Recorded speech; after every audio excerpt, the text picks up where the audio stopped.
qui vient de la source. Tout ce qu'on sait depuis ce matin, c'est que ça proviendrait du réseau d'égouts pluvial qui se trouve tout juste à côté de la marina. C'est ce que nous a dit le propriétaire du garage mécanique qui se trouve ici. Je laisse tout de suite mon caméraman vous montrer alors qu'il y a encore l'action ici. Ce qu'on peut dire, c'est qu'il y a une récupération des hydrocarbures qui se poursuit là, par Urgence Marine Environnement.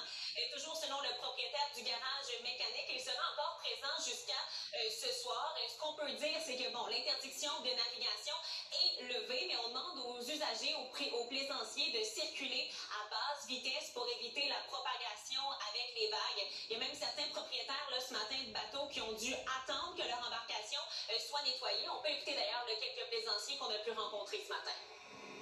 Les dernières informations, ils vont nettoyer les quais, les bateaux, puis ensuite on va pouvoir partir. On part en voyage, fait que c'est bien timé. Ils nous ont dit d'ici 1 heure ou 2, alors avant midi, c'est pas bien grave. On est au bout du quai, fait qu'on n'a pas été touchés. Ceux qui ont été touchés, c'est plus ceux qui étaient en avant. Ben, ils ont dit de ne pas sortir, de rester ici, d'attendre le OK pour sortir. Fait qu'aujourd'hui, on a le OK, on peut sortir pour pas aller gazer. Hier, on ne pouvait pas, mais aujourd'hui, on peut. Et Marie-Michel, après l'opération nettoyage sur l'eau, les berges aussi devront être nettoyées.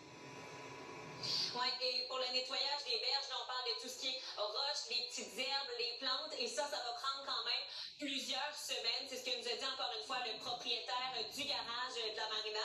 Donc, le travail, là, quand même, qui va s'étendre encore sur plusieurs semaines. Donc, je vous rappelle que la situation, elle est contrôlée. Ça a été quand même bien contrôlé hier, alors que seulement le un tiers, en fait, des bateaux qui auraient été touchés par l'huile, ce qui aurait fait qu'on aurait dû les nettoyer. La marina a repris ses actions et même qu'on a vu là, plusieurs plaisanciers avec leurs bateaux quitter la marina pour profiter de la belle journée ensoleillée. Oui, bonne nouvelle pour les familles en cette chaude journée. Merci Marie-Michel. Ouais. Au revoir. C'est une fin de semaine compliquée pour les automobilistes qui s'aventurent dans le Grand Montréal. Beaucoup de chantiers de construction, donc, et Simon, tu nous aides à y voir plus clair. Plusieurs entraves cette fin de semaine sur le réseau routier du Grand Montréal, notamment des fermetures de nuit en raison de travaux du ministère des Transports.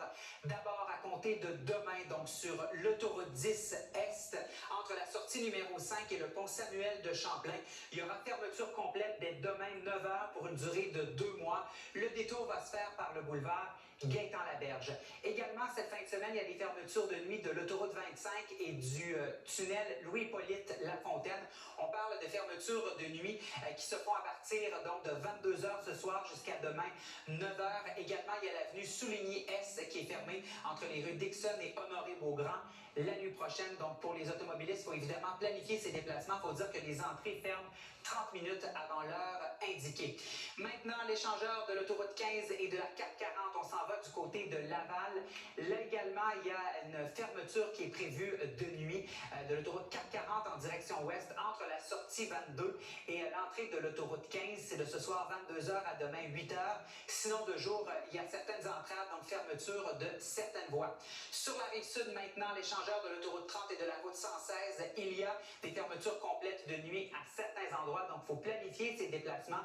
Le ministère des Transports qui effectue des